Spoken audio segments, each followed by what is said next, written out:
Well, welcome back to continuing the discussion, Exodus chapter 1.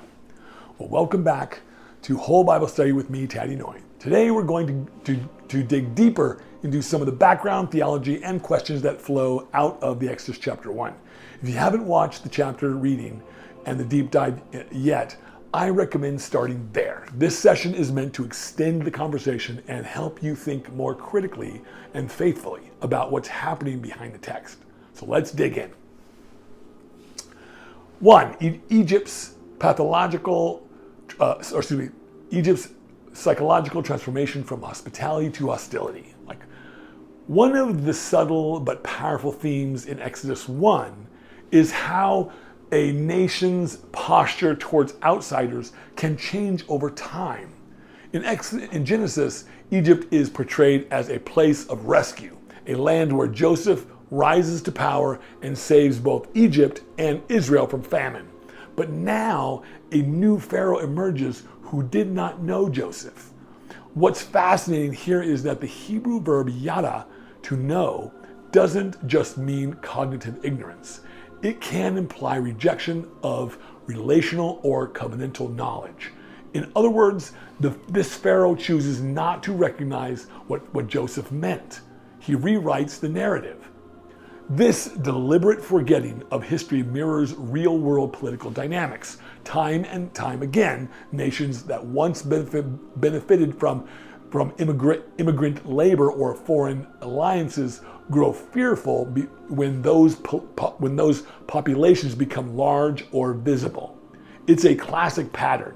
What was once seen as a helpful becomes threatening. This speaks powerfully into our world today, especially the dangers of historical amnesia. When nations or leaders serve themselves from the truths of their past, they often build policy out of fear, not justice. Pharaoh is driven by imagined threats. They may join our enemies, not by reality. His fear becomes the justification for systemic violence. And number 2, the role of women as agents of subversion. It's remarkable that the first act of resistance in the book of Exodus comes not from warriors or priests, but from midwives. Pharaoh and Pārâ are not only the first named individuals in the book, they're also the first to stand up to Pharaoh. There's something deeply theologically subversive about this. The most powerful man in the world gives an order, and the first people to say no are powerless women, likely enslaved themselves, who fear God more than kings. This aligns with a recurring biblical theme. God often works through the lowly and the unexpected. Women, especially in ancient patriarchal cultures, were usually outside the circles of political power. Yet in Exodus 1 and 2, nearly every act of redemption begins with women. The midwives, Moses' mother and sister, and Pharaoh's daughter. Their resistance is subtle but bold. They lie, they protect, then they bend the truth for the sake of life. This invites us into a difficult but important ethical question. Is it either righteous or to disobey human authority? Is it ever righteous to disobey human authority? The Bible doesn't shy away from civil disobedience when God's moral law is at stake, like Daniel refusing to worship idols or the apostles saying we must obey God rather than men.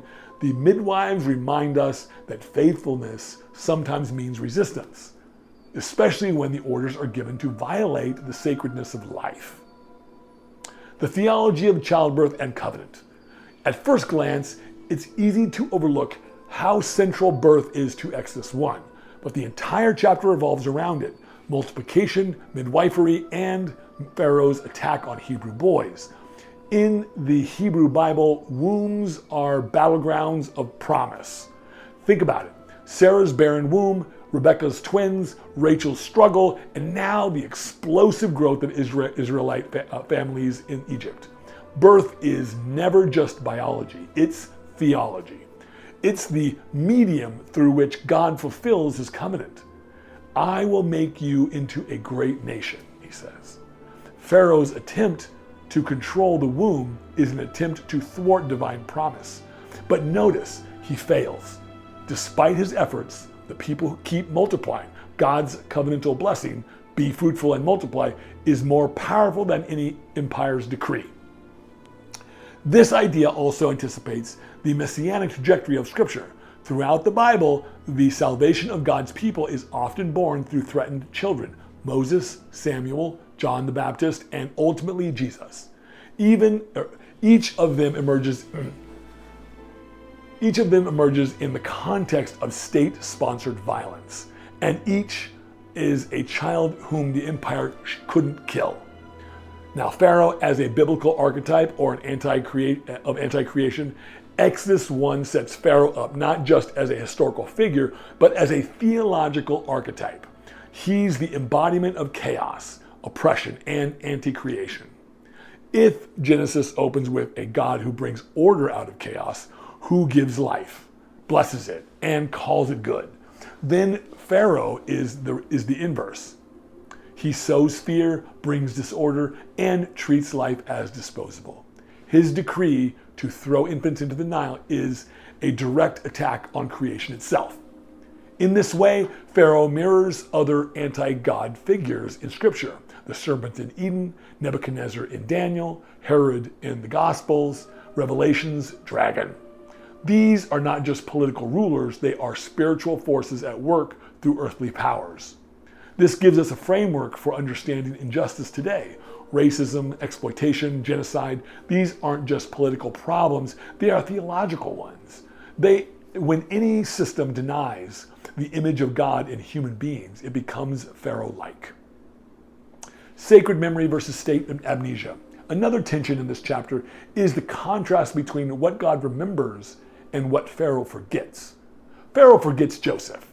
Pharaoh ignores the past. But God will soon be described in Exodus 2 as the one who remembers his covenant. In Hebrew, zakar means to remember, but not just mentally. It means to act faithfully on behalf of a promise.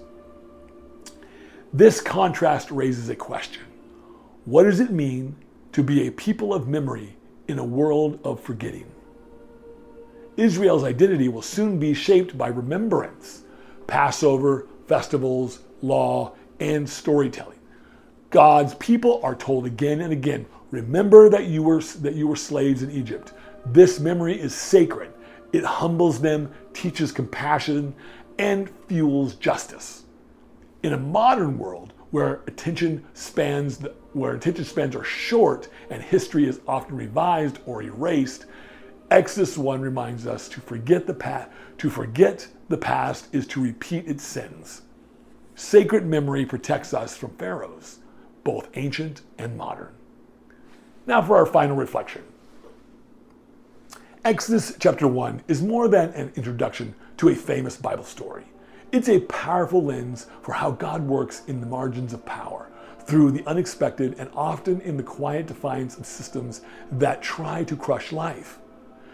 It reminds us that resistance can look like faithfulness. That birth is a sacred act, that memory matters, and that no matter how oppressive the world becomes, God is always one step ahead, preparing the next chapter of deliverance before we even know we need it. Personally, what stays with me from this chapter is the courage of the midwives. Their names are remembered, not Pharaoh's advisors, not his soldiers, but Shippa and Puah. That's the kind of legacy I want. Not fame, not position, but to be remembered as someone who stood for the life when it was dangerous to do so. And I also feel convicted by how easy it is to let fear drive our view of the other. Pharaoh feared what he did not understand, and that fear gave birth to cruelty.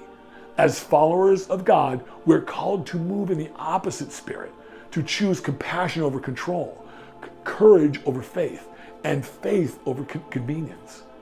Thank you for staying with me in this discussion. If something struck you, especially something I didn't mention, please leave it in the comments and share your insights. I would love to keep learning with you. And your voice matters in this community. So may God give you the courage to stand for what is right, even when it costs you something. I'll see you in Exodus chapter 2.